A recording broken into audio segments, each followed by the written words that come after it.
This is a story about the greatest warrior who ever lived on this earth. A man who killed his first opponent at 13.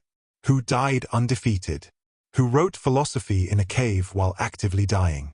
A man whose legacy shaped Japanese culture, military doctrine, and business strategy for 400 years. He deserved a peaceful eternity. He did not get one.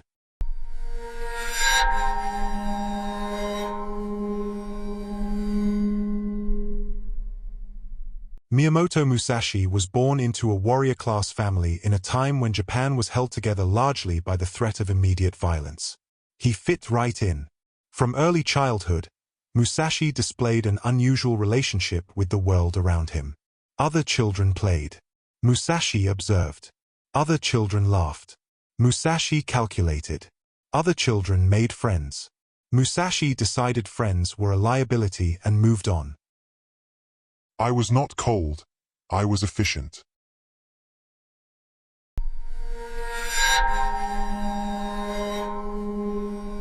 He was cold. Arima Kia was a grown man, a trained swordsman, and a respected figure in the community. He had accepted the duel posted on the notice board without reading it carefully enough to notice the handwriting belonged to a child. He beat Arima Kia to death with a stick. He was 13 years old. He felt nothing in particular. He went home and ate dinner. The rice was adequate.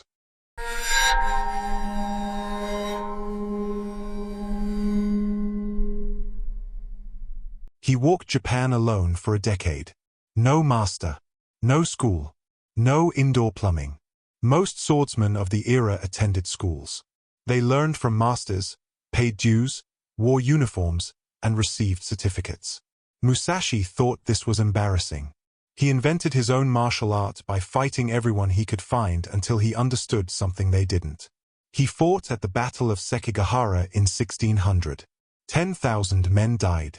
He walked away without a scratch. He treated this as a training exercise. War is simply a duel with worse logistics. Between 1600 and 1612, he fought and won over 60 duels. He used whatever was available as a weapon. A wooden sword, a staff, an oar. Historians believe he once blinded an opponent by throwing his scabbard at his face and following up before the man recovered. The historians write about this with reverence. It was, by any measure, incredibly rude. The way of the sword is not about the sword. The way of the sword, according to Musashi, was about total presence. Total emptiness. Becoming a thing that had no fear because it had no preference, not even the preference to live.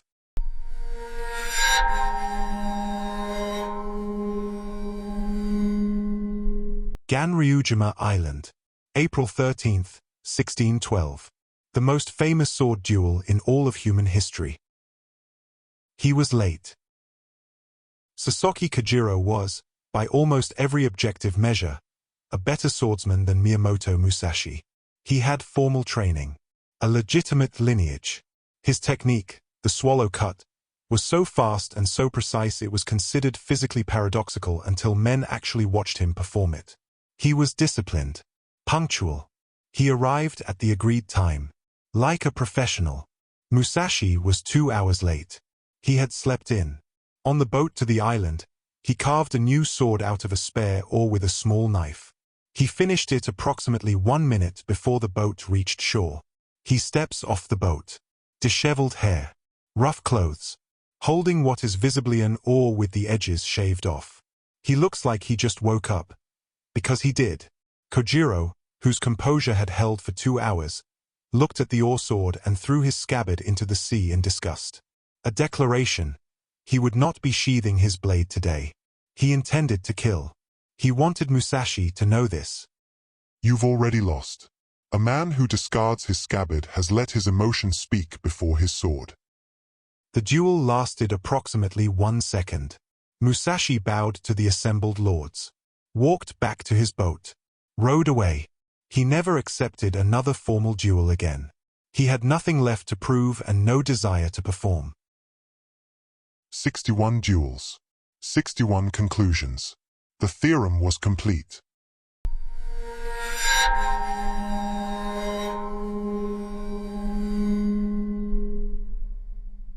He is 60 years old. He is dying. He is fine with this. He retreated to a cave called Reigandō. Not from defeat. Not from grief. He had simply exhausted the external world and decided to write down everything he had learned before the body gave out. The result was the Gorin no-show, the Book of 5 Rings, a text on strategy, philosophy, and the nature of conflict that is still taught in military academies, business schools, and martial arts dojos around the world today. He finished it 7 days before he died. Do not sleep under a roof. Carry no money. Think lightly of yourself and deeply of the world. I have lived this way since youth. I have no attachment to life. I have no fear of death. I depart from this world with no regrets. Miyamoto Musashi died on May 19, 1645. 61 years old. Undefeated in every fight he ever entered. He died sitting upright, both swords in his lap, in full armor. As if, even in death, he was ready. He rested for 350 years. And then,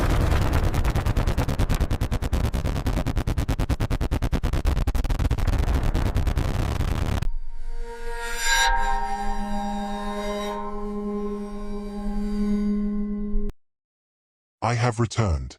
The sword endures. The way endures. Once again I shall walk the path of Miyamoto Musashi, undefeated swordsman, author of the Book of 5 Rings, the most dangerous human being in the history of feudal Japan, was now in the Baki universe. In the Book of 5 Rings, I wrote that a warrior must be prepared for any situation. I wrote that the sword and the mind must be as one. Empty, adaptable, capable of facing any opponent without fear or confusion. I did not write about this. The world yields no end of surprises that even a disciplined mind cannot foresee. He would adapt. He always adapted. The theorem, as it turned out, was not yet complete.